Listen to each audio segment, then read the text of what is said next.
Guys, welcome to Trick and Talk. ഇന്ന് നമ്മൾ ഗോതമ്പ് പായസമാണ് കേട്ടോ ഉണ്ടാക്കാൻ പോകുന്നത്.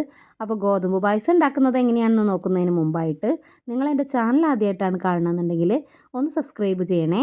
തൊട്ടടുത്തുള്ള ബെല്ലൈക്കൺ അമർത്തി ഓൾ എന്ന ഓപ്ഷൻ കൂടി സെലക്ട് ചെയ്താലേ എൻ്റെ എല്ലാ വീഡിയോസിൻ്റെ നോട്ടിഫിക്കേഷൻ നിങ്ങൾക്ക് കറക്റ്റായിട്ട് കിട്ടുള്ളൂ. ഇനി നമുക്ക് വീഡിയോയിലേക്ക് പോവാം. ഞാനിവിടെ 250 ഗ്രാം സൂചി ഗോതമ്പ് നുറുക്കാണ് കേട്ടോ എടുത്തിട്ടുള്ളത്. അപ്പോൾ മുമ്പ് വാങ്ങിച്ചതിൻ്റെ ബാക്കി ഉണ്ടായിരുന്നതാണ്.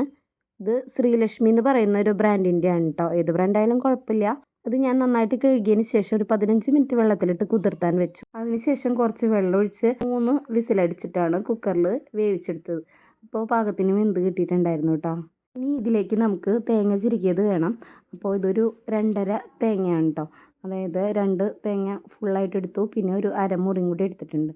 2 തേങ്ങയായാലും മതി. പിന്നെ പാല് അധികം ഉണ്ടാകുമ്പോൾ നല്ല ടേസ്റ്റ് ഉണ്ടാവും. ഒട്ടും വെള്ളം ചേർക്കാതെയാണ് ഞാനിവിടെ 1-ാം പാൽ എടുത്തിരിക്കുന്നത്. പിന്നെ കുറച്ച് വെള്ളം ചേർത്ത് 2-ാം പാലും അടിച്ചെടുത്തിട്ടുണ്ട്. ഗോതമ്പ് വേവിച്ചതിൽ നിന്നും കുറച്ച് കോരിയെടുത്തിട്ട് അത് മിക്സിയുടെ ജാറിൽ ഒന്ന് കറക്കിയെടുത്തു. അപ്പോൾ നല്ല കൊഴുപ്പുണ്ടാകാൻ വേണ്ടിയിട്ടാണ് പായസത്തിന്. ഇനി ഇതിലേക്ക് വേണ്ട ശർക്കര എടുക്കാം. ഞാനിവിടെ 3/4 കിലോ ശർക്കരയാണ് എടുത്തിട്ടുള്ളത്. ഇത് നന്നായി ഒന്ന് കഴുകിയെടുക്കണം. നിറയെ പൊടിയൊക്കെ ഉണ്ട്, കണ്ട ഒരു വെള്ള കളറിലുള്ള ഒരു പൊടിയൊക്കെ ഉണ്ട്. അപ്പോൾ നന്നായിട്ടൊന്ന് കഴുകിയതിന് ശേഷം കുറച്ച് വെള്ളം ഒഴിച്ച് ഉരുക്കിയെടുത്തു. അപ്പോൾ ഇത് അരിച്ചിട്ട് വേണം നമുക്ക് എടുക്കാനായിട്ട്. ഇതിൽ ഇനിയും പൊടിയൊക്കെ കാണും. അപ്പോൾ ഞാൻ ഉരുളിയിലാണ് ഉണ്ടാക്കുന്നത്. ഉരുളി ചൂടായിട്ടുണ്ട് കേട്ടോ. ഇനി അത് നമുക്കൊന്ന് അരിച്ച് ആ ശർക്കര നീര് അതിലേക്ക് ഒഴിച്ചു കൊടുക്കാം. ഈ ശർക്കര നീരിലാണ് നമ്മൾ വേവിച്ച് വെച്ചിട്ടുള്ള ഗോതമ്പ് ഒന്ന് വരട്ടിയെടുക്കുന്നത്. ഒരുപാടൊന്നും വരട്ടേണ്ട ആവശ്യമില്ല. കുറച്ച് നേരം ഒന്ന് വരട്ടി കഴിഞ്ഞ് കഴിഞ്ഞാൽ നല്ല ടേസ്റ്റ് ഉണ്ടാവും. ഇത് കണ്ടോ, നന്നായി കഴുകിയതാണെങ്കിൽ പോലും അരിച്ചെടുത്തപ്പോൾ ഇത്രയും പൊടിയൊഴുക്കൊക്കെ ഇതിലുണ്ടായിരുന്നു. അപ്പോൾ ഇതൊന്ന് ചൂടായിട്ടുണ്ട്. ഇനി ഇതിലേക്ക് നമുക്ക് ആ വേവിച്ചിരിക്കുന്ന ഗോതമ്പ് ഇട്ട് കൊടുക്കാം. കട്ടയായിട്ടാണ് ഇരിക്കുന്നത്, അത് നമ്മളൊന്ന് ഉടച്ചു കൊടുക്കേണ്ടതുണ്ട്. അപ്പോൾ ഫുള്ള് ഇട്ട് കൊടുത്തതിന് ശേഷം നമുക്ക് പതിയെ ഒന്ന് ഉടച്ചു കൊടുക്കാം.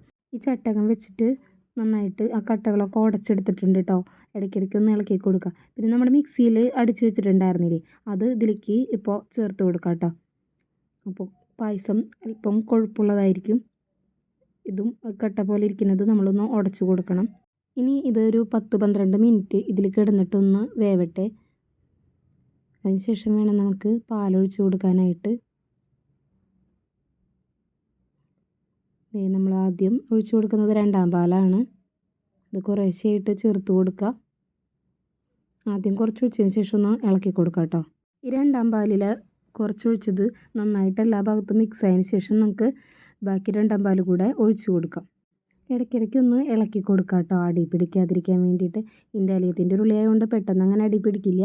ഒന്ന് നന്നായി തിളച്ച് കുറുകി വരുമ്പോൾ നമുക്ക് 1-ാം പാൽ ചേർത്ത് കൊടുക്കാം കേട്ടോ. 1-ാം പാൽ ഒഴിക്കുമ്പോൾ കുറച്ചുകൂടി കട്ടിയായി കുറുകും. നന്നായി ഒന്ന് ഇളക്കി കൊടുക്കുക. മധുരം ബാലൻസ് ആവാനായിട്ടൊരു നുള്ളു ഉപ്പ് ചേർത്ത് കൊടുക്കുന്നത് നല്ലതാണ് കേട്ടോ. ഇതൊരു 10-15 മിനിറ്റ് തിളയ്ക്കുമ്പോഴത്തേന് നമുക്കിത് ഇറക്കാനാവും കേട്ടോ. അപ്പോൾ ഇവിടെ നന്നായിട്ട് കുറുകി വന്നിട്ടുണ്ട്. നമുക്ക് പായസം ഇറക്കാം. ഇതിലേക്ക് വേണ്ട അണ്ടിപ്പരിപ്പും മുന്തിരിയൊക്കെ നെയ്യിൽ വറുത്തെടുത്തിട്ടുണ്ട്. പിന്നെ കുറച്ച് ഏലക്കായ പൊടിച്ചത് ചേർത്തു. പിന്നെ ബാക്കി അണ്ടിപ്പരിപ്പും മുന്തിരി വറുത്തതും നെയ്യും കൂടെ ഇതിലേക്ക് ഇട്ട് കൊടുക്കുന്നുണ്ട് കേട്ടോ. അങ്ങനെ നമ്മുടെ പായസം ഇവിടെ റെഡി ആയിട്ടുണ്ട്. ഇനി നമുക്ക് ചൂടോട് കൂടി പപ്പടമോ പഴമൊക്കെ കൂട്ടി കഴിക്കാം. എല്ലാവർക്കും വീഡിയോ ഇഷ്ടമായി എന്ന് കരുതുന്നു. അടുത്തൊരു വീഡിയോ ആയിട്ട് കാണാം. Bye bye.